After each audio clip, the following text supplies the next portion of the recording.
भारतासाठी ऑलिम्पिकमध्ये वैयक्तिक खेळामध्ये सुवर्ण पदक जिंकणारा पहिला खेळाडू कोण?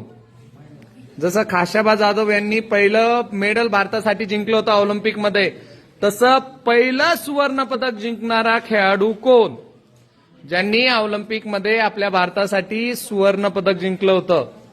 खूप मोठी स्पर्धा असते ऑलिम्पिक स्पर्धा, आणि त्या स्पर्धेमध्ये पूर्ण देश विदेशातून वेगवेगळ्या ठिकाणी वेगवेगळ्या लोकेशन्सचे खेळाडू येतात, ज्याचं एक लोकेशन ठरलेलं असतं आणि तिथं सगळ्या प्रकारचे खेळ होतात आणि त्यावरून देशामधली प्रगती असेल किंवा वैयक्तिक खेळ असतील किंवा इतर गोष्टी असेल त्या खेळामधून त्याचं सामर्थ्य दर्शवलं जातं.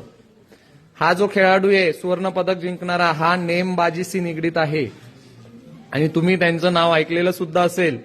2008च्या ऑलिम्पिकमध्ये त्यांनी भारतासाठी सुवर्ण पदक जिंकलेलं आहे. हा, उभा राहा बरं आदिती.